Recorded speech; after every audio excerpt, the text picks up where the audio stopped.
हाँ जी, नेक्स्ट हम ले रहे हैं हाइड्रोजन स्पेक्ट्रम। हमने दो तरह के स्पेक्ट्रम पढ़ लिए, एक एब्जॉर्प्शन और एक इमिशन। इमिशन स्पेक्ट्रम क्या चीज़ है? जब सोर्स ऑफ लाइट और स्पेक्ट्रोस्कोप यानी प्रिज्म के बीच में कोई तीसरा मटेरियल नहीं होना चाहिए। तो जब हम वाइट लाइट किसी प्रिज्म में एंटर करते हैं तो वाइट लाइट बहुत सारे कलर से मिल करके बनती है, यानी अलग अलग फ्रीक्वेंसी, अलग अलग वेवलेंथ से बनती है। तो जब प्रिज्म में वो वाइट लाइट पड़ती है, एक सिंगल बीम मोनोक्रोमेटिक, तो प्रिज्म क्या करता है, उसको अलग अलग फ्रीक्वेंसी या अलग अलग वेवलेंथ के हिसाब से अलग अलग एंगल पे मोड़ देता है। इसलिए हमको स्क्रीन में अलग अलग कलर दिखता है और पूरा हमको एक कलर का बैंड मिलता है। अगर वो बैंड कंटिन्यूअस मिलता है, एक कलर दूसरे कलर में मर्ज हो जाए, एक फ्रीक्वेंसी दूसरी फ्रीक्वेंसी में मर्ज हो जाए, तो ऐसे स्पेक्ट्रम को अपन क्या बोलते हैं? Continuous spectrum.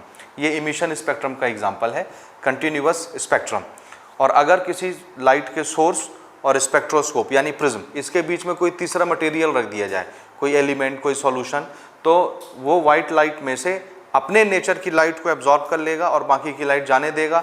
तो हमारा जो कंटिन्यूअस स्पेक्ट्रम में पूरा कलर बैंड मिलता है, वहाँ पर इसने, सॉल्यूशन ने या एलिमेंट ने जिस कलर की लाइट एब्जॉर्ब की होगी, उसी बैंड में जहाँ पर वो कलर दिखता था वहाँ पे हमको ब्लैक लाइन्स मिलती हैं। ठीक है, लाइन्स मिलती हैं। तो ये कौन सा स्पेक्ट्रम हुआ? Line spectrum. ठीक है, डार्क लाइन हमको वहाँ पे देखने को मिलती है।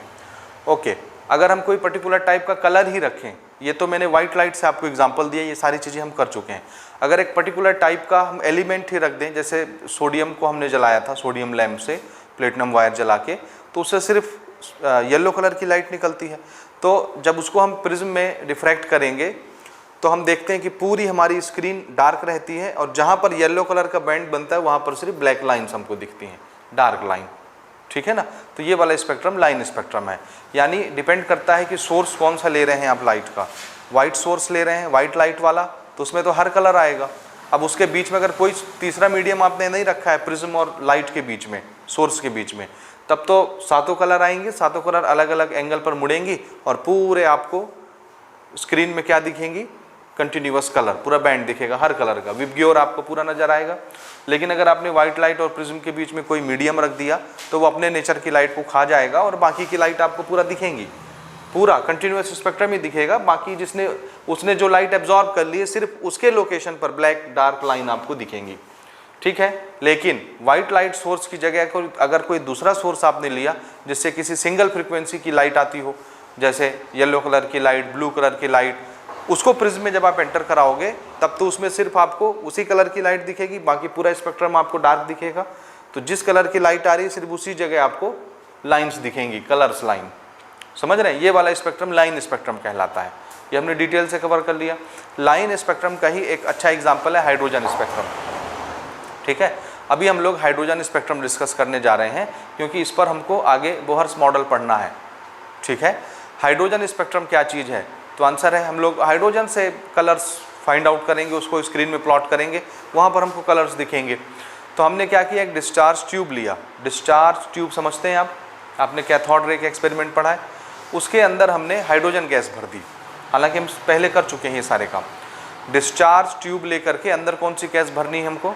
Hydrogen gas. उसका प्रेशर बहुत कम किया। आप जानते हैं किसी भी गैस में अगर प्रेशर कम कर दिया जाए तो थोड़ा सा वोल्टेज लगाने से भी उसमें इलेक्ट्रिसिटी कंडक्ट हो जाती है, यानी इतना स्ट्रॉन्ग इलेक्ट्रिक फील्ड बनता है कि एटम में से इलेक्ट्रॉन टूट टूट के बाहर आ जाते हैं।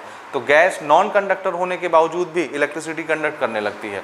ऐसे ही तो इलेक्ट्रॉन की डिस्कवरी हुई, प्रोटॉन की डिस्कवरी हुई, ये सारी चीज़ें आप पढ़ चुके हैं ना, तो आपको ये चीज़ें दिमाग में रखनी है। तो अगर मैं डिस्चार्ज ट्यूब के अंदर गैस भरूँ, कौन सी? हाइड्रोजन, और उसके प्रेशर को वैक्यूम पंप लगा के बहुत कम कर दूँ, बहुत इतना कम कर दिया प्रेशर को कि अब थोड़ा सा भी वोल्टेज लगाएंगे तो क्या होगा? क्या होगा? गैस के इलेक्ट्रॉन्स टूट के निकल आएंगे और इलेक्ट्रिसिटी कंडक्ट हो जाएगी। तो जब इलेक्ट्रिसिटी कंडक्ट होगी तो इलेक्ट्रॉन जब रास्ते में दौड़ेंगे, कैथोड रे बनेगी, तो एटम से टकराएंगे तो एटम क्या होने लगेगा? गर्म होकर जलने लगेगा, तो उससे लाइट निकलेगी। तो वो एटम किसके हैं? हाइड्रोजन के। तो हाइड्रोजन के एटम से जब लाइट निकली तो उसको हमने साइड में रखा और उस लाइट को स्लिट लगा के एक पतली सी बीम निकाली, उसको प्रिज्म में डाला। समझ रहे हैं? प्रिज्म में डाल के हमने उधर स्क्रीन लगा के उसका ग्राफ प्लॉट किया। हमने देखा हमको अलग अलग कलर की बहुत सारी लाइनें मिलती हैं, लाइंस। क्या मिलती हैं? लाइंस। उसमें से कुछ लाइंस हमको दिखती हैं क्योंकि वो हमारे विजिबल रेंज की होती हैं, और कुछ हमको नहीं दिखती हैं क्योंकि वो हमारे नॉन विजिबल रेंज की होती हैं। हैं तो इलेक्ट्रोमैग्नेटिक स्पेक्ट्रम के ही, समझ आ रहा है, ये इलेक्ट्रोमैग्नेटिक वेव्स ही हैं, उसके स्पेक्ट्रम की ही मेंबर्स हैं। विजिबल वाला सिर्फ हमको दिखता है 10⁻14 10⁻15 फ्रीक्वेंसी की लाइट, ठीक है, जिसको हम लोग विबग्योर बोलते हैं, वाइट लाइट, सातों को मिला के क्या बोलते हैं, विबग्योर। अदरवाइज इसको अलग अलग कलर बोलेंगे तो violet, indigo, blue, green, yellow, orange, red, VIBGYOR, ठीक है। ओके, अब यहाँ पे देखिए, when hydrogen gas at low pressure is taken in the discharge tube and after electric discharge, ये कैथोड रे का experiment, after electric discharge the light emitted, light निकलेगा ना उससे, जब हाइड्रोजन के एटम गर्म होंगे इलेक्ट्रॉन से टकरा के कोलिजन होने के बाद उससे लाइट निकलेगा, तो उसको हमने ऐसे रखा, उसी से जो लाइट निकली उसी को प्रिज्म में गिरा दिया। मैं यहाँ पे वो डायग्राम नहीं बना रहा, लेकिन आपको इमेजिन हो रहा है, आप पहले कर चुके हैं। हमको किससे सोर्स क्या लेना है हमको, एक बार हमने व्हाइट लाइट का सोर्स लिया था, सनलाइट, बल्ब, एक बार हमने येलो लाइट का सोर्स लिया था, मोमबत्ती, लैम्प, सोडियम लैम्प, समझ रहे हैं। इस बार हम सोर्स क्या ले रहे हैं, पूरा का पूरा डिस्चार्ज ट्यूब ही रख दो यहाँ हाइड्रोजन का। हाइड्रोजन में जब आप इलेक्ट्रिसिटी फ्लो करवाओगे हाइड्रोजन गैस के अंदर तो उससे लाइट निकलेगी ना, इलेक्ट्रॉन जब चलेंगे कैथोड रे बनेगा तो एटम से टकरा के एटम गर्म होंगे और उससे लाइट निकलेगी। उस लाइट को सोर्स मानिए और उसको प्रिज्म में गिराइए। ये लाइट किससे आ रही है, हाइड्रोजन के एटम से आ रही है, क्योंकि हाइड्रोजन का गैस भरा है डिस्चार्ज ट्यूब के अंदर। तो जब ये लाइट प्रिज्म में गिरती है तो प्रिज्म उसको अलग अलग एंगल पे मोड़ता है और हमको ढेरों लाइंस दिखती हैं स्क्रीन में, बहुत सारी लाइंस। उसमें से कुछ लाइन दिखती हैं विजिबल रेंज की और कुछ नहीं दिखती हैं, नॉन विजिबल रेंज की होंगी। तो उसी के बारे में हम बात करने जा रहे हैं। When hydrogen gas at low pressure is taken in the discharge tube and after electric discharge the light emitted is examined with spectroscope. What is spectroscope, prism, ठीक है। The spectrum obtained is called emission spectrum of hydrogen. तो जो spectrum हमको मिलता है ये वाला spectrum, इसको क्या बोलते हैं, emission spectrum of hydrogen. Why we call it emission spectrum, because source और प्रिज्म स्पेक्ट्रोस्कोप, इसके बीच में कोई तीसरा मीडियम नहीं है। होता तो ये कौन सा स्पेक्ट्रम बन जाता, एब्जॉर्प्शन स्पेक्ट्रम बन जाता, क्योंकि वो कुछ कलर खा लेता जो मटेरियल बीच में रखते। समझ में आ रही बात। So this is emission spectrum of hydrogen. Okay, इसमें हमको बहुत सारी लाइंस मिली। क्या मिली, लाइंस मिली। कुछ कलर्स की थी, ये विजिबल रेंज जो हमको दिखती है, बाकी की नहीं दिखती। तो जो नहीं दिखेंगी अगर इससे ज़्यादा होंगी तो यूवी होंगी, छोटी होंगी तो इंफ्रारेड होंगी, माइक्रोवेव्स होंगी, और उधर radio waves, long radio waves, वो सारी हो जाएंगी। इधर ज़्यादा होंगी तो यूवी के बाद X ray, gamma rays, cosmic rays हो जाएंगी। तो ये सारी चीज़ें हमको आंख से नहीं दिखती, इधर से भी हमको सारी चीज़ें आंख से नहीं दिखती। सिर्फ इतना ही रेंज हमको दिखता है, विजिबल लाइट, विबग्योर, अलग अलग कलर में, ठीक है। ओके, यहाँ पे देखिए, it consist of a large number of lines which are grouped into different series.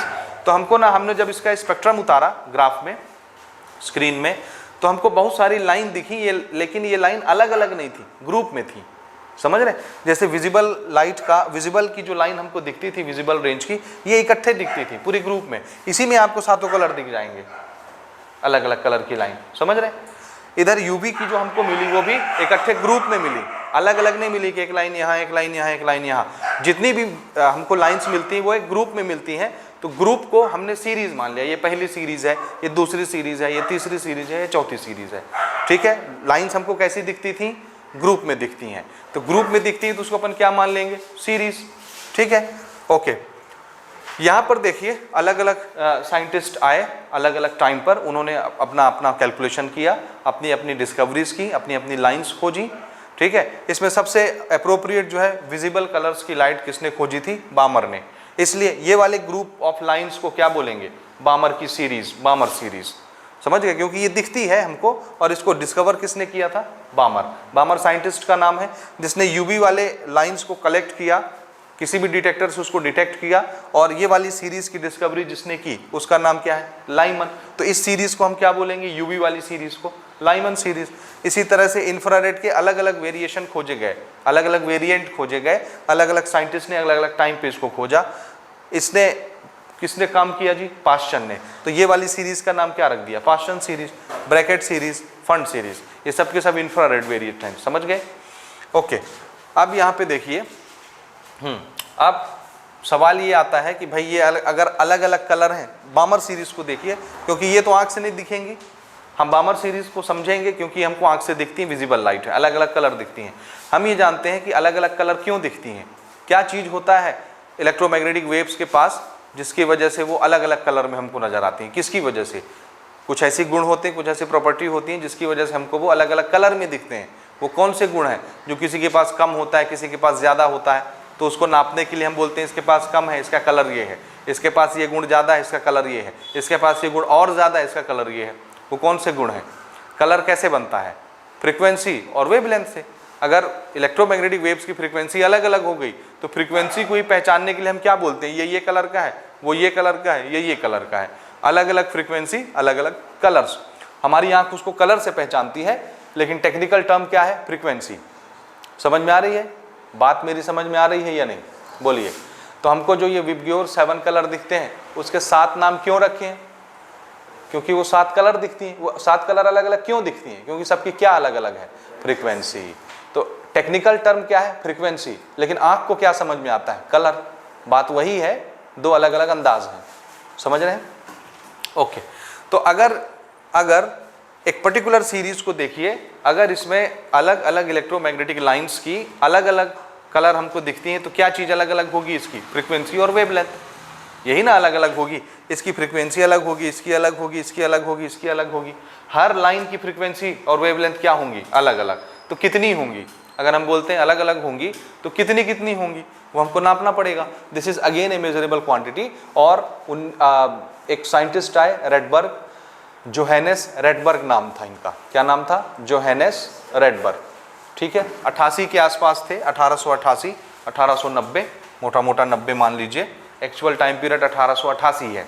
ठीक है, उस टाइम पे इन्होंने एक पर्टिकुलर सीरीज की वेवलेंथ और फ्रीक्वेंसी निकालने के लिए एक फॉर्मूला बनाया। क्या निकालने के लिए? बोलिए। वेवलेंथ और फ्रीक्वेंसी नापने का फॉर्मूला बनाया। एक पर्टिकुलर सीरीज के लिए बनाया था। बाद में बाकी सीरीज जब खोजी गई तो वो फॉर्मूला सब में फिट इन बैठा और हम किसी भी सीरीज की लाइंस की वेवलेंथ और फ्रीक्वेंसी इस फॉर्मूले से कैलकुलेट कर सकते थे। इस फॉर्मूले का हमने नाम रखा रेडबर्ग फॉर्मूला। क्या नाम रखा? हाँ, उन्होंने बेसिकली इसको वेव नंबर से बनाया था, वेव नंबर की बेसिस पर। और वेव नंबर क्या होता है? 1/λ। आप पढ़ चुके हैं। What is wave number? Number of waves present in 1 centimetre length. 1 centimetre length में कितनी वेव्स प्रेजेंट हैं उसकी काउंटिंग। इसको गिन लीजिए। This is wave number. इसको मैथमेटिकली कैसे कैलकुलेट करते हैं? This is reciprocal of wavelength. 1/λ होता है ना वेव नंबर। ये हम पहले कर चुके हैं ना इलेक्ट्रोमैग्नेटिक वेव्स के कैरेक्टरिस्टिक के टॉपिक में। ओके, तो उन्होंने फॉर्मूला दिया 1890 में, theoretical equations for the calculation of wavelength of this line. Wavelength पता रहेगा तो फ्रीक्वेंसी भी निकाल लेंगे। वेवलेंथ फ्रीक्वेंसी का कनेक्शन तो आप लोग जानते ही हैं। क्या? C is equal to nu lambda. तो अगर लैम्डा आपके पास है तो आप क्या कर सकते हैं? C/न्यू कर दीजिए। ठीक है, तो वो लैम्डा बन गया। या C/λ कर दीजिए तो न्यू आ गया, फ्रीक्वेंसी आ जाएगी। तो वेवलेंथ या फ्रीक्वेंसी हम इस फॉर्मूले से कैलकुलेट कर सकते हैं। उन्होंने फॉर्मूला बनाया था ये वेव नंबर का। ठीक है, इसका डेरिवेशन हमारे सिलेबस में नहीं है इसलिए हम उस पर डिस्कशन नहीं कर रहे। So wave number is equal to a constant. ये पूरा डेरिवेशन है, आपकी बुक में नहीं है तो उस पर हम डिस्कशन नहीं कर रहे। This is a constant known as Rydberg constant. क्या नाम है इसका? Rydberg. And it is r multiplied by 1/n1 square minus 1/n2 का square. What is n1 n2? Number. क्या है ये? नंबर। ये नंबर आपको आगे चल के समझ में आएगा जब हम लोग बोहर का मॉडल पढ़ेंगे। ठीक है, this is basically energy state और एनर्जी लेवल ऑफ इलेक्ट्रॉन। ये हम बोहर का मॉडल पढ़ेंगे तो वहाँ आपको एक्सप्लेन करेंगे ये क्या चीज़ है। तो हम अभी देखिए हाइड्रोजन के बारे में पढ़ रहे हैं। हाइड्रोजन में ऐसे बहुत सारे ऑर्बिट हो सकते हैं, होते हैं, खाली रहते हैं। इलेक्ट्रॉन सिर्फ सिंगल ऑर्बिट में रहता है, पहला ऑर्बिट। ठीक है, इस पहले ऑर्बिट को ही क्या मानिए आप? Energy level. ये पहला एनर्जी लेवल है जिसको हम बोलेंगे n1। n1 की वैल्यू क्या? पहला है तो 1, दूसरा एनर्जी लेवल होगा तो 2, तीसरा एनर्जी लेवल होगा तो 3। अब मैं आपको ये बता चुका हूं कि अगर हम बाहर से एनर्जी देंगे, हीट देंगे, तो ग्राउंड स्टेट में अगर इलेक्ट्रॉन है, पहले एनर्जी लेवल को क्या बोलना है? और ग्राउंड स्टेट। कौन सा स्टेट? Ground state. तो हाइड्रोजन में एक ही एनर्जी लेवल होता है, एक ही इलेक्ट्रॉन होता है और पहले एनर्जी लेवल में रहता है, उसको ग्राउंड स्टेट बोलते हैं। अगर वो एनर्जी एब्जॉर्ब करेगा तो वो अपने ग्राउंड स्टेट से कहाँ चला जाएगा? अगले स्टेट में, नेक्स्ट एनर्जी लेवल में। और यहाँ की एनर्जी लेवल से अगली एनर्जी लेवल ज़्यादा होती है। n1 से n2 चला गया, पहले एनर्जी लेवल से दूसरे एनर्जी लेवल चला गया। अब एक ऑर्बिट की कितनी एनर्जी होती है, दूसरे ऑर्बिट की कितनी एनर्जी होती है, तीसरे ऑर्बिट की कितनी एनर्जी होती है, ये सारी चीज़ हम बोहर के मॉडल में पढ़ेंगे क्योंकि अभी उसकी डिस्कवरी नहीं हुई है। समझ रहे हैं? वो हम बोहर्स में पढ़ लेंगे। यहाँ तक समझ में आई मेरी बात? ओके, अगर एक इलेक्ट्रॉन एनर्जी एब्जॉर्ब करता है तो वो पहले एनर्जी लेवल से कहाँ चला जाएगा, जंप करके दूसरे में उसके पास एनर्जी ज़्यादा है इसलिए पहुँच गया, और ज़्यादा एनर्जी होगी तो तीसरे में जंप कर जाएगा, चौथे में जंप कर जाएगा। समझ में आ रही बात? और ज़्यादा एनर्जी लेवल होगी तो ऐसे करते करते इन्फिनिटी तक पहुँचेगा और इन्फिनिटी से बाहर चला जाता है, एटम को छोड़ के बाहर चला गया, फ्री इलेक्ट्रॉन बन जाता है। तो ये एनर्जी लेवल जो मैं आपको बता रहा हूँ ये हम बोहर के मॉडल में पढ़ेंगे। समझ आया यहाँ तक? तो ये जो N1, N2, N3, N4 है ये क्या कहलाते हैं, एनर्जी स्टेट, एनर्जी लेवल्स। इसका मीनिंग समझ में आ रहा है? ओके, एक्स्ट्रा एनर्जी लेकर के इलेक्ट्रॉन पहले ग्राउंड स्टेट से सेकंड एनर्जी लेवल में जाता है, थर्ड एनर्जी लेवल में जाता है एनर्जी अब्जॉर्ब करने से, और एनर्जी अगर उसने रेडिएट कर दिया, बाहर निकाल दिया तो वापस आ जाएगा। थर्ड में गया था, एनर्जी बाहर रिलीज किया तो सेकंड में आ गया, और एनर्जी बाहर रेडिएट किया तो ग्राउंड स्टेट में आ गया। तो जो इलेक्ट्रॉन जहां का रहता है वहीं आना चाहता है। ठीक है, हमको जो लाइट दिखती है, ध्यान से देखिए, हमको जो लाइट दिखती है जिसको हम बामर सीरीज बोलते हैं अलग अलग कलर में, विजिबल लाइट, वो कहां से चलती है? तो आंसर है सेकंड एनर्जी स्टेट से, पहले से नहीं। कहां से बोलिए? सेकंड एनर्जी स्टेट से, पहले एनर्जी स्टेट नहीं, सेकंड। तो सेकंड वाला इलेक्ट्रॉन जब थर्ड में जाता है, फोर्थ में जाता है, फिफ्थ में जाता है, और लौट के वापस कहाँ आएगा? जहाँ का है। फर्स्ट में जाएगा कि सेकंड में ही आएगा? सेकंड में। तो जब थर्ड से सेकंड में आया, फोर्थ लेवल से सेकंड में आया, फिफ्थ लेवल से सेकंड में आया, सेकंड लेवल में, तब जो रेडिएशन वो बाहर निकालता है, इलेक्ट्रॉन हायर एनर्जी लेवल से लोअर एनर्जी लेवल में जब जंप करके आता है, और जंप करते समय उसको एनर्जी बाहर रिलीज करनी पड़ती है, वो जो एनर्जी निकलती है वो हमको दिखती है आंख से, उसी को विजिबल लाइट बोलते हैं। समझ आया? तो इसके लिए इनिशियल स्टेट कौन सा हो गया दिखने वाली लाइट के लिए? कौन सा? फर्स्ट, सेकंड, थर्ड, फोर्थ, कौन सा? सेकंड। और फाइनल स्टेट कोई भी हो सकता है, 3 से आ जाए, 4 से आ जाए, 5 से आ जाए, 6 से आ जाए, लेकिन आना कहाँ है उसको? ग्राउंड। उसका ग्राउंड लेवल कौन सा है? सेकंड वाला। समझ रहे? ये वाली सीरीज बामर सीरीज कहलाती है। बाकी की बात के हम बाद में करेंगे। ओके, ये फॉर्मूला आपको समझ में आया? N1, N2 समझ में आया? This is initial state, energy state, this is final energy state. तो हमको समझ में आएगा कि फाइनल एनर्जी स्टेट कहाँ तक गया था और कहाँ से किस एनर्जी स्टेट में लौट के आया। अगर 2 में आएगा तो ये कौन सी लाइट बन जाएगी? दिखने वाली विजिबल लाइट, उसकी फ्रीक्वेंसी निकलेगी। अगर 1 में चला गया तो ये लाइमन सीरीज। लाइमन सीरीज किससे बनती है? ग्राउंड स्टेट से। एनर्जी लेवल क्या होगा? 1। तो किसी भी लेवल से जब इलेक्ट्रॉन फर्स्ट लेवल में आता है, उससे जो रेडिएशन बाहर निकलती वो हमको आंख से नहीं दिखती, वही रेडिएशन क्या कहलाता है? अल्ट्रावायलेट। समझ रहे हैं? और इस सीरीज को क्या बोलते हैं? Lyman series. अगर किसी भी एनर्जी स्टेट से सेकंड एनर्जी स्टेट में इलेक्ट्रॉन आ गया तो वो जो लाइट बाहर निकालेगा रेडिएशन, वो हमको दिखती है, उसको क्या बोलते हैं? विजिबल। बामर सीरीज। किसी भी एनर्जी स्टेट से थर्ड एनर्जी स्टेट में आया इलेक्ट्रॉन, थर्ड से नीचे नहीं आएगा, सेकंड और 1 में नहीं आएगा, फोर्थ से थर्ड में आ जाए, फिफ्थ से थर्ड में आ जाए, सिक्स से थर्ड में आ जाए, 8 लेवल से थर्ड लेवल में आ जाए, तो वो क्या कहलाएगा? पास्शन सीरीज। फोर्थ में आ गया तो ब्रैकेट सीरीज। किसी भी एनर्जी लेवल से फिफ्थ शेल में आ गया तो फिफ्थ एनर्जी लेवल में फंड सीरीज। पी साइलेंट है वहां ना, पी फंड नहीं बोल रहा हूं, उसको फंड बोलेंगे। पी साइलेंट, जैसे साइकोलॉजी में पी साइलेंट रहता है, समझ रहे हैं ना, वैसे ही है ये। तो ये चीज समझ में आया या नहीं आया? यहां पर मैंने लिखा भी है, for Lyman series ground state क्या होगा? जहां एनर्जी इलेक्ट्रॉन लौट के आएगा, पहला एनर्जी स्टेट। कहां से आ सकता है? किसी भी स्टेट से आ सकता है, किसी भी एनर्जी लेवल से आ सकता है, आएगा हमेशा कहां? यहाँ। तो इससे जो एनर्जी निकलेगी बाहर, जो रेडिएशन निकलेगा, वो हमको दिखेगा नहीं, क्योंकि ये कौन सी रेंज का होगा? अल्ट्रावायलेट। हाँ, सेकंड में आएगा तो हमको दिखेगा। समझ में आ रही बात? ये ओके। अब ये फॉर्मूला देखिए, यहाँ पे ये क्या चीज है? न्यू बार वेव नंबर। और वेव नंबर तो आप जानते हो क्या होता है? 1/λ। तो मैं यहाँ पर डायरेक्ट 1/λ करके इसको कैलकुलेट कर सकता हूँ। जो भी आंसर आएगा उसको मैं रेसिप्रोकल ले लूंगा तो मुझे लैम्डा मिल जाएगा। समझ में आ रही मेरी बात? Okay, so nu bar is wave number and wave number is 1/λ, reciprocal of wavelength. Wavelength मिल गया तो हम फ्रीक्वेंसी भी निकाल सकते हैं। यहाँ पे देखिए, wave number is 1/λ and what is lambda? Lambda और न्यू फ्रीक्वेंसी क्या रिलेशन है उनका? लैम्डा इज इक्वल टू c/न्यू होता है कि नहीं होता? तो हमने लैम्डा की जगह क्या रख दिया? c/न्यू। वो अपॉन का न्यू ऊपर चला गया। समझ रहे हैं? तो ये क्या हो गया? λ/c, sorry frequency न्यू/c। तो फ्रीक्वेंसी और इसका क्या कनेक्शन हो गया? c से डायरेक्ट मल्टीप्लाई करो, फ्रीक्वेंसी नहीं बन जाएगी? देखिए देखिए, ये हमने डायरेक्ट रिलेशन बनाया, nu bar is equal to, यानी wave number is equal to 1/λ, reciprocal होता है। अच्छा, लैम्डा की जगह आप क्या लिख सकते हो? ये रिलेशन आप पढ़े ना भाई, c is equal to nu lambda, दोनों का मल्टीप्लीकेशन कांस्टेंट ना होता है, फ्रीक्वेंसी और वेवलेंथ दोनों का मल्टीप्लिकेशन 10⁸ होता है कि नहीं, कांस्टेंट, बोलिए होता है।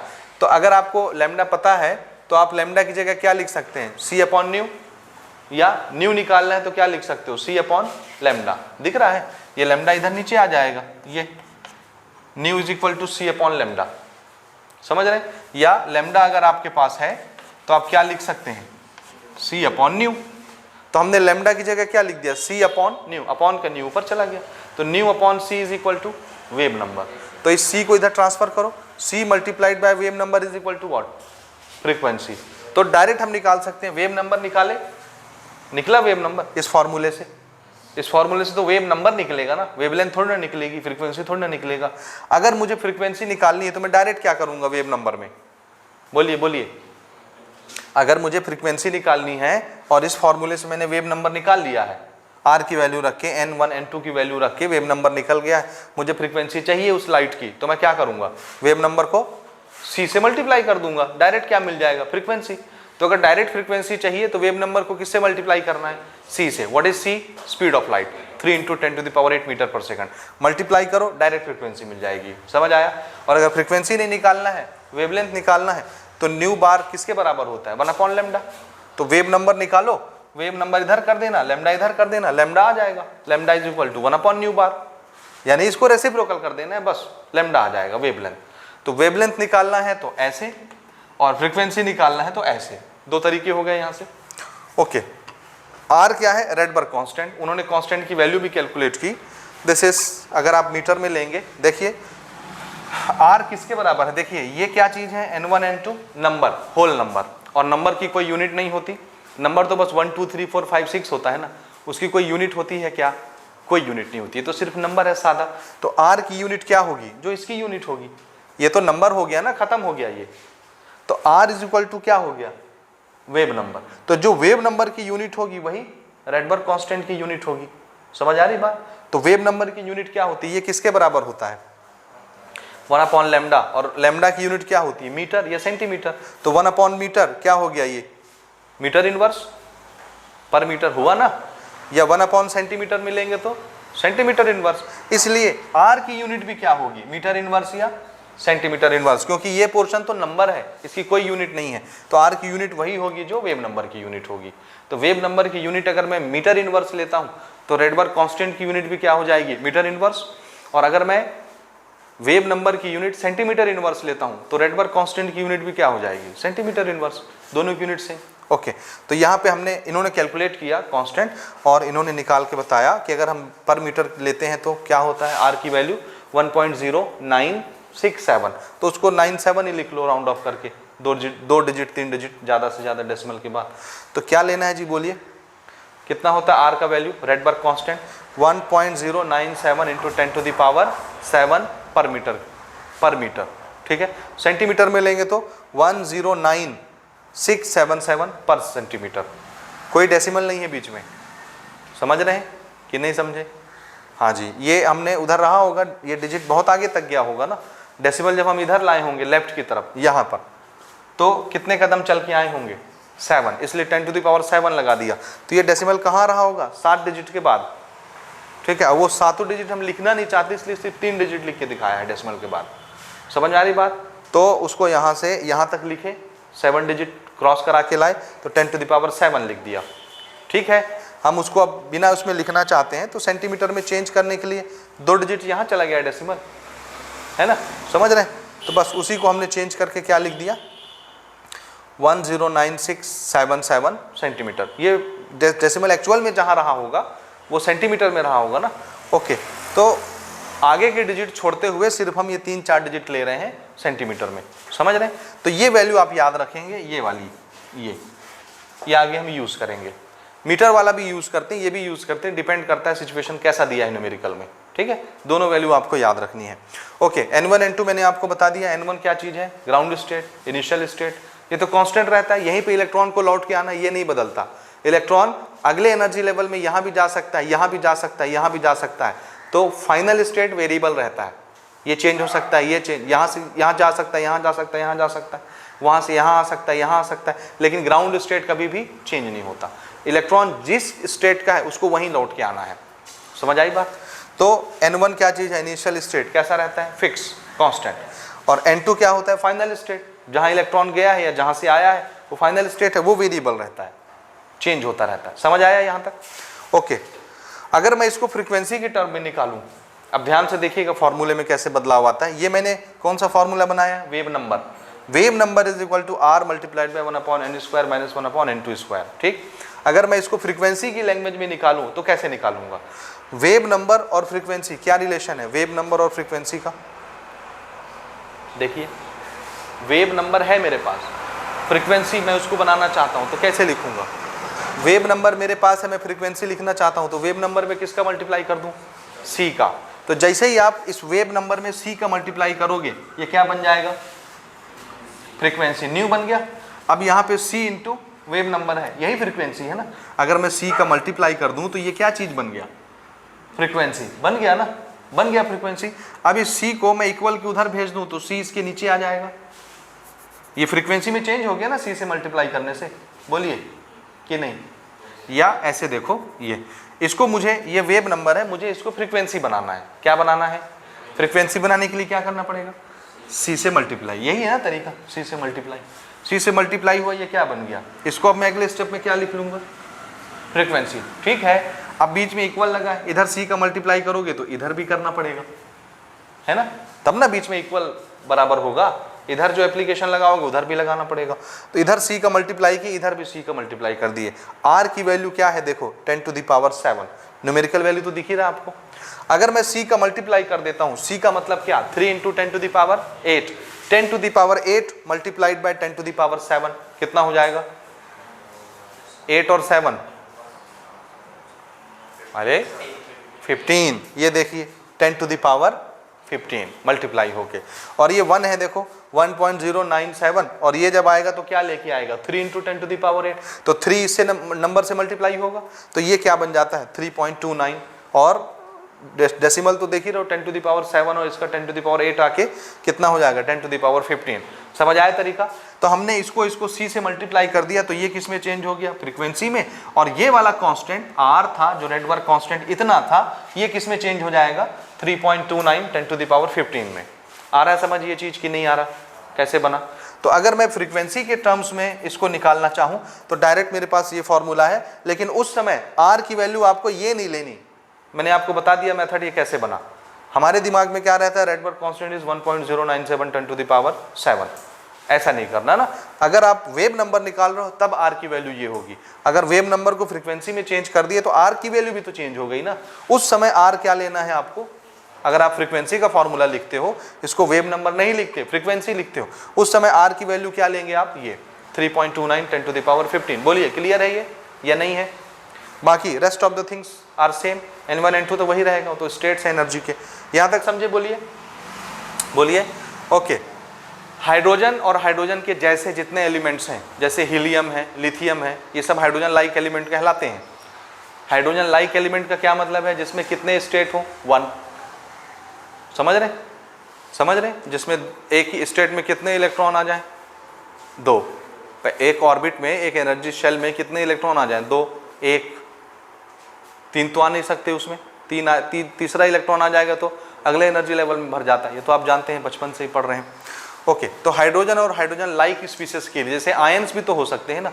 सपोज किसी एलिमेंट के पास 3 इलेक्ट्रॉन है, कितने, तो वो 1 इलेक्ट्रॉन दे देगा, लूज कर देगा, तो कितने बचे, 2 इलेक्ट्रॉन एक ही एनर्जी लेवल में आ जाएंगे n1 में, तो ये भी हाइड्रोजन लाइक स्पीसीज हो गया कि नहीं, हो गया। लेकिन इसने इलेक्ट्रॉन दिया इसलिए इस पर कौन सा चार्ज आ जाएगा, प्लस, तो प्लस आयन वाला हाइड्रोजन लाइक स्पीसीज होना चाहिए। शर्त ये है कि उसके फाइनल ऑर्बिट में कितने इलेक्ट्रॉन हो, ज़्यादा से ज़्यादा 2, तो उसको हम क्या बोलेंगे, हाइड्रोजन जैसा एलिमेंट है ये, क्योंकि उसमें भी सिर्फ एक ही ऑर्बिट होती है। समझ आ रही मेरी बात।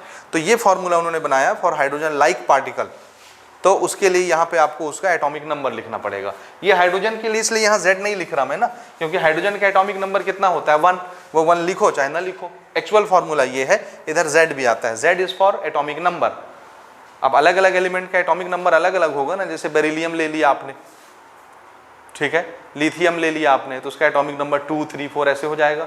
हीलियम ले लिया 2, ठीक है, हीलियम भी तो हाइड्रोजन लाइक एलिमेंट है, बोलिए। लिथियम भी तो हाइड्रोजन लाइक एलिमेंट है, बेरिलियम भी हाइड्रोजन लाइक एलिमेंट है। जो अपने इलेक्ट्रॉन लूज करके फाइनल ऑर्बिट में दो इलेक्ट्रॉन दिखा सके, वो हाइड्रोजन लाइक एलिमेंट है। भले आयन बन जाए, भले कुछ भी बन जाए। समझ आ रही है बात? बोलो, यहाँ तक आया? ओके, तो मेन फॉर्मूला ये है। यहाँ पे लास्ट में और क्या लिख लेना है आपको? एटॉमिक नंबर का स्क्वायर। तो जो हाइड्रोजन के अलावा कोई भी एलिमेंट अगर आप लोगे तो उसका एटॉमिक नंबर लिखना पड़ेगा। हाइड्रोजन ले रहे हैं, उसका एटॉमिक नंबर कितना होता है? 1, इसलिए ये दिखता नहीं, 1 का स्क्वायर 1 ही है, इसलिए सादा सा यही छोटा सा फॉर्मूला दिखता है ये वाला। हाइड्रोजन के अलावा कोई और एलिमेंट लोगे तो उसका एटॉमिक नंबर लिखोगे। हीलियम ले लिए, एटॉमिक नंबर कितना है? 2, तो यहाँ 2 का स्क्वायर 4 लिखना पड़ेगा, 4 से इसको मल्टीप्लाई करना पड़ेगा। समझ आया? कोई और लोगे 3 वाला तो 3 का स्क्वायर 9, 9 से इसको मल्टीप्लाई करना पड़ेगा। तो मेन फॉर्मूला ये है, एटॉमिक नंबर याद रखिएगा उसका। ठीक है, ओके। अगर मैं यहाँ N1 की वैल्यू 2 रख दूँ, यानी ग्राउंड स्टेट किसको मान लूँ? सेकंड एनर्जी लेवल को, तो जो भी इलेक्ट्रॉन किसी भी एनर्जी लेवल से लौट के आएगा, कहाँ पे आके रुकेगा? सेकंड एनर्जी लेवल पर। और उस समय जब वो जंप करके वापस आ रहा होगा, वो जो एनर्जी निकालेगा वो कौन सी रेंज की एनर्जी होगी? विजिबल, और वो हमको दिखेगी। और ये कौन सी सीरीज है? बामर सीरीज। इसलिए अगर मैं N1 की वैल्यू 2 ले लूँ, इनिशियल स्टेट 2 ले लूँ, और ये किसी भी एनर्जी लेवल से लौट के 2 पे आए, तो ये वाला फॉर्मूला कौन सा फॉर्मूला बन जाएगा? बामर फॉर्मूला। समझ आ रहा है? क्योंकि हमने ये वाली स्टेट फिक्स कर दी है, n की वैल्यू 2। आ रहा है समझ में? ये हो गया जी, समझ आया? एक छोटी सी चीज़ और नोट कीजिए, लिमिटिंग लाइंस। हाइड्रोजन स्पेक्ट्रम में लिमिटिंग लाइंस का मतलब क्या होता है? लिमिटिंग लाइंस का मतलब ये होता है कि अगर हम टोटल कितनी लाइन आएगी, उसकी लिमिट क्या होगी। तो आंसर है, अगर हम फाइनल स्टेट को इन्फिनिटी ले लें, ये वाली चीज़ इन्फिनिटी हो जाए N2, ठीक है, तो सिर्फ यही नंबर दिखेगा। उस समय जितनी लाइन बनेंगी उसको क्या बोलेंगे? Limiting lines. तो इसको नोट कर लीजिए, limiting lines of any spectral, limiting lines of any spectral series in hydrogen spectrum, limiting lines of any spectral series in hydrogen spectrum, limiting lines of any spectral series in hydrogen spectrum. लिखे, limiting line of any spectral series in hydrogen spectrum is the line when N2 is equal to infinity, is the line when N2 is equal to infinity। N2 को infinity put कर दीजिए, जितनी भी line बनेगी उसको क्या बोलेंगे? Limiting lines. हो गया? ठीक है, ओके। इससे रिलेटेड कुछ न्यूमेरिकल्स हैं आपके टेक्स्ट बुक में। एग्जाम्पल नंबर 10 जो दिया है, ठीक, उसको आप तभी बना पाओगे जब आप बोहर्स मॉडल पढ़ लोगे तब, क्योंकि इसी के साथ कंबाइन क्वेश्चन है बोहर्स का। तो जब तक आप बोहर्स मॉडल इसके साथ नहीं पढ़ लेते, ठीक है, तब तक आप एग्जाम्पल नंबर 10 नहीं बना सकते, रिस्ट्रिक्शन हो गया। हाँ, एक्सरसाइज में आप जाएंगे तो एक्सरसाइज में आप देखोगे क्वेश्चन नंबर 13 है, क्वेश्चन नंबर 17 है। ये दो आप इजीली बना सकते हो रेडबर्ग के फॉर्मूले से, ये वाले फॉर्मूले से। समझ रहे हैं? क्वेश्चन नंबर 13 और 17 ये आपको बनाना है, ठीक है। और एग्जाम्पल नंबर 10 जब हम लोग बोहर्स का मॉडल पढ़ लेंगे, एनर्जी के इक्वेशन से हम बना लेंगे, फिर उसको बनाएंगे। समझ गए? तो आप ये नोट करें।